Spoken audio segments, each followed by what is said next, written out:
Hello to all, this is Assistant Professor Navjeet Kaur.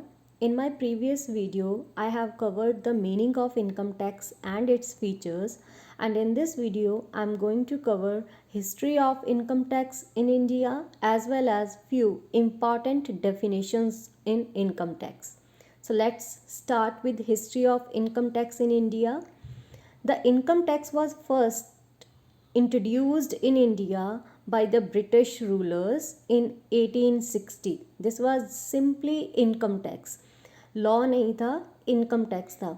लेकिन after that 1860 से लेकर 1886 तक कई सारे एक्सपेरिमेंट्स जो हैं वो कंसिडर किए गए एंड आफ्टर दैट फाइनली 1886 में एक इनकम टैक्स एक्ट को जो है वो इम्प्लीमेंट किया गया, वो भी ब्रिटिश रूलर्स की तरफ से टूवर्ड्स द इंडियन पीपल.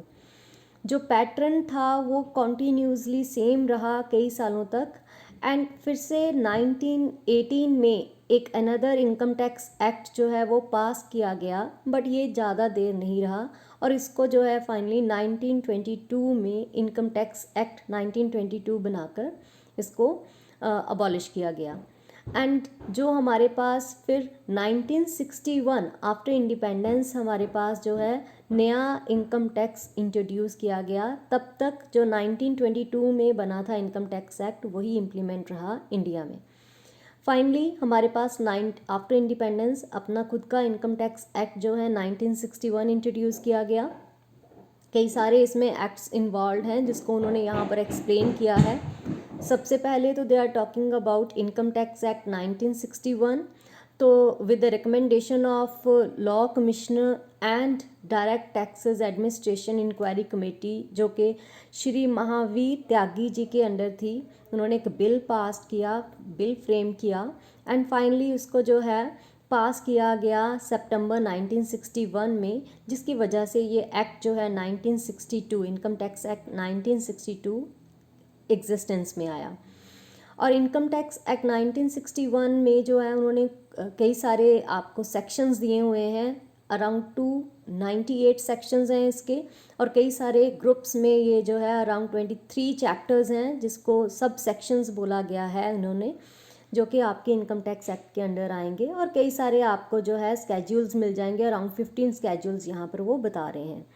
इसके अलावा वो बोल रहा है कई सारे हमारे पास जो है प्रोविज़न्स हैं जो इनकम टैक्स की वो एप्लीकेबल होंगी, जो कि आपको फर्दर आपके चैप्टर्स में पता चलेंगी, जैसे सेटिंग ऑफ करना लॉसेस को, जहाँ रेजिडेंशियल स्टेटस चेक करने के लिए कई सारे आपके पास जो है एक्ट में प्रोविज़न्स प्रोवाइडेड हैं जो आपको बताती हैं कि कौन सी चीज़ कैसे करनी है. इसी तरह इनकम टैक्स रूल्स इसमें जो है काफ़ी इम्पॉर्टेंट रोल प्ले करता है इनकम टैक्स एक्ट को लागू करने में. ये रूल्स जो हैं central board of direct tax के पास पावर है, वो रूल्स इशू करते हैं. एंड यहाँ पर कुछ उन्होंने एग्जाम्पल्स भी दे रखी हुई हैं रूल्स की, जैसे रूल 3 हो गया, रूल 6 हो गया, रूल 7 हो गया. अगर मैं रूल 3 की बात करूँ तो they are talking about some prerequisites जो कि सैलरी इनकम को कैलकुलेट करने के टाइम पर यूज़ होती है. ये एक ऐसी चीज़ होती है जिसके ज़रिए जो है कोई इंडिविजुअल जिसके ऊपर इनकम टैक्स है और वो सैलरी से इनकम अर्न कर रहा है तो वो प्रिक्वेस्टीज यूज़ करके अपने इनकम टैक्स को रिड्यूस कर सकता है. तो उसके लिए रूल 3 अप्लाई होता है. इसी तरह रूल 6 है, इसी तरह rule 7 and many more rules हैं यहाँ पर उन्होंने स्पेसिफिक से ही दिए हुए हैं. आगे एक इम्पॉर्टेंट जो हमारे पास पार्ट है इनकम टैक्स एक्ट में वो है हमारा annual finance act. Annual finance act आपका एक बहुत ही इम्पॉर्टेंट पीस ऑफ लेजिस्लेशन है जो हर साल जो है हमारे इनकम टैक्स को अपडेट करता है, क्योंकि इसमें जो हमारे पास हर साल एक बजट तैयार किया जाता है फाइनेंस मिनिस्टर की तरफ से और उसमें जो है कई सारे चेंजेस लाई जाती हैं, जैसे टैक्सेशन में चेंजेस लाई जाती है तो उसका सीधा इम्पैक्ट हमारे इनकम टैक्स एक्ट के ऊपर पड़ता है. यहाँ पर इसकी वजह से हमारे पास जो है कई नए सेक्शन जो इंट्रोड्यूस होते हैं इनकम टैक्स एक्ट में, कई सेक्शंस को डिलीट किया जाता है. एंड मोस्ट इम्पॉर्टेंटली जो नॉर्मल चीज़ है, हर साल रेट्स ऑफ इनकम टैक्स जो है वो चेंज होते हैं पर्टिकुलर असेसमेंट ईयर के लिए, तो इसकी वजह से डायरेक्ट इम्पैक्ट पड़ता है हमारे फाइनेंस एक्ट का on the income tax act.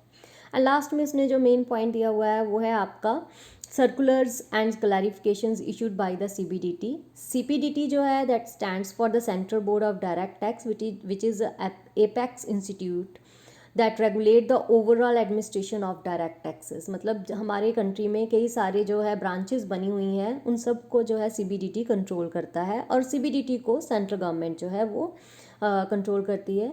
But CBDT जो है वो आपको कई सारे जो नए नोटिसेस होते हैं, वो ऑर्डर्स, इंस्ट्रक्शंस, डायरेक्शंस, ये सारी जो है हमारे सर्कुलर फॉर्म में जो है सीबीडीटी की तरफ से जो है डिफरेंट इनकम टैक्स अथॉरिटीज़ को प्रोवाइड किया जाता है इनको. And fifth point, judicial decisions, case law. तो ये हमारे पास आगे जाके आपका एक चैप्टर होगा जिसमें आपको पेनल्टीज़ एंड ऑल दैट के बारे में बताया जाएगा, तो इसमें वो कवर किया जाएगा.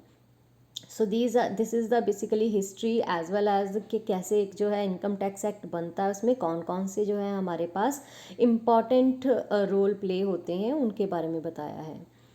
Let's start with the definitions. ये डेफिनेशंस अगर मैं पीयू स्टूडेंट्स की बात करूं तो उनके लिए 5 मार्क्स के लिए इंपॉर्टेंट है, जिनको मैं मार्क करूंगी, बताऊंगी. जैसे सबसे पहले they are talking about the agriculture income. Sometimes ये आपको 5 मार्क्स में आ जाता है. तो एग्रीकल्चर इनकम क्या है? वैसे तो आप सबको पता ही है, जब हम लोग कल्टीवेट करते हैं उससे होने वाले प्रोड्यूस को हम लोग एग्रीकल्चर इनकम मानते हैं. यहाँ पर भी वही चीज़ ही एप्लीकेबल होती है, लेकिन इम्पॉर्टेंट चीज़ ये देखने में है कि यहाँ पर जो है एग्जेम्पशन है, मतलब कि एग्रीकल्चर इनकम के ऊपर एग्जेम्पशन है, आपको टैक्स नहीं देना होता है. तो वो पर्टिकुलर तब होता है जब ये कुछ उन्होंने कंडीशंस दे रखी हुई हैं वो फुलफ़िल हो रही हैं. एक तो जो भी रेवेन्यू या कोई रेंट अगर कोई किसी लैंड से रिसीव कर रहा है तो वो उसकी इनकम मानी जाएगी. बट मेन थिंग अगर ये है कि उस पर्टिकुलर लैंड से एग्रीकल्चर प्रोड्यूस हो रहा है, जो एग्रीकल्चर पर्पज़ के लिए यूज़ की जा रही है वो लैंड, तो ये रेंट या रेवेन्यू जो है वो एग्रीकल्चर कंसिडर किया जाएगा और उसके ऊपर टैक्स इम्पोज नहीं किया जाता. इसी तरह अगर जो इनकम है वो एग्रीकल्चर से ही हो रही है, मतलब कि आप जो है पर्टिकुलर कल्टीवेशन का काम कर रहे हो उस पर, जहाँ कुछ जो है अनदर पर्सन आपने जो है कोई एम्प्लॉय किया हुआ है, वो पर्सन आपकी कल्टीवेशन में हेल्प कर रहा है, तो उसकी इनकम को भी एग्रीकल्चर इनकम में ही कंसिडर किया जाएगा. इसी तरह जो आपने कल्टीवेशन करके वीट क्रॉप जो भी आपने जो है प्रोड्यूस किया हुआ है उसको सेल करने पर जो इनकम हो रही है, that will also comes under the definition of agriculture income. And last C point, any income derived from any building owned or occupied by the receiver of the rent or revenue of any such land or occupied by the cultivator of any land with respect of which the produce of which any process mentioned in the paragraph 2nd 3rd of sub clause B is carried on. Means कि अगर आप जो है किसी building से भी rent receive कर रहे हो, जो बिल्डिंग एग्रीकल्चर प्रोड्यूस के लिए जो है यूज़ की जा रही है, जहाँ एग्रीकल्चर लैंड में सिचुएटेड है और उसको डायरेक्टली यूज़ किया जा रहा है एग्रीकल्चर प्रोड्यूस को रखने के लिए, या फिर जो है आपके इक्विपमेंट्स जो हैं जैसे ट्रैक्टर हो गया या कुछ अनदर इक्विपमेंट्स को वहाँ पर रखने के लिए आपने बिल्डिंग रखी हुई है, और जहाँ किसी को फर्दर रेंट पे दी हुई है और वो उसको जो है सेम पर्पज़ के लिए यूज़ कर रहा है एग्रीकल्चर के लिए, that also comes under the definition of agriculture income. And the most important thing is that ये सेंट्रल गवर्नमेंट के अंडर टैक्सेबल नहीं होती है, ये स्टेट गवर्नमेंट के अंडर होती है, इसलिए इसको एग्जेम्प्टेड भी माना जाता है. देन है हमारे पास assessee, most important term assessee. You should know about it because इसके बिना आप जो है इनकम टैक्स को पूरा नहीं समझ सकते हो. सो असेसी उस पर्सन की बात की जा रही है जिसके ऊपर टैक्स लगता है, मतलब जो टैक्स पे करता है उसको नाम दिया जाता है असेसी. तो असेसी 3 कैटेगरीज में डिवाइड किए उन्होंने. Ordinary assessee A part, B representative assessee and C assessee in default. I start with directly from the main points because जो ऊपर उन्होंने 3 पॉइंट्स दिए उनको ही एक्सप्लेन नीचे किया हुआ है. तो ऑर्डिनरी असेसी वो असेसी जो नॉर्मली एक कमा रहा है, इनकम उसकी हो रही है और उसके ऊपर उसको जो है टैक्स पे करना है, तो that is consider as ordinary assessee. जहाँ वो रिटर्न फाइल करना जो है लाइक रिटर्न फाइल करता है कोई भी पर्सन, तो वो भी ऑर्डिनरी असेसी में आ जाता है. जहाँ अगर किसी को जो है कोई इंटरेस्ट या पेनल्टी पड़ी हुई है इनकम टैक्स के अंडर ही, उसको भी ऑर्डिनरी असेसी ही कंसिडर किया जाता है. एंड आफ्टर दैट जो है दिया हुआ उन्होंने रिप्रेजेंटेटिव असेसी या डीम्ड असेसी. सो रिप्रेजेंटेटिव मीन्स कि किसी को कोई रिप्रेजेंट कर रहा है और उसको उसके ऊपर जो है टैक्स भी पे करना पड़ रहा है। जैसे यहाँ पर उन्होंने दिया है कि कोई गार्डियन बना हुआ है किसी माइनर का, या लुनेटिक पर्सन का, या किसी एजेंट के रूप में काम कर रहा है किसी नॉन रेजिडेंट के लिए। नॉन रेजिडेंट मतलब जो इंडिया का नहीं है, मतलब इंडिया में कुछ उसका स्टे नहीं पूरा हो रहा है तो उसको नॉन रेजिडेंट बोल दिया जाता है। बट उसका समटाइम्स हो सकता है बिजनेस हो सकता है इंडिया में, तो उसके लिए अगर कोई काम कर रहा है मीन्स कि इनकम डायरेक्टली उस पर्सन के साथ रिलेटेड नहीं है। वो माइनर, अगर सपोज किसी माइनर का कोई गार्डियन है तो इनकम माइनर की है, लेकिन गार्डियन उसको संभाल रहा है तो इनकम भी उसके पास ही जा रही होगी गार्डियन के पास, और उसी इनकम के ऊपर उसको जो है टैक्स पे करना होगा। चाहे इनकम जो है माइनर की है तो उसको हम लोग रिप्रेजेंटेटिव बोलते हैं। एंड आगे जो उसने पॉइंट्स दिए हुए हैं उसमें कुछ उन्होंने बताया हुआ है, जैसे कि कोई पर्सन डिसीज्ड हो गया है तो उस और जो है वो उसका लीगल एग्जीक्यूटर बन चुका है पर्सन, कोई अगर कोई डिसीज पर्सन का, तो उसको ऑब्वियस है उसकी इनकम के ऊपर टैक्स पे करना होगा है।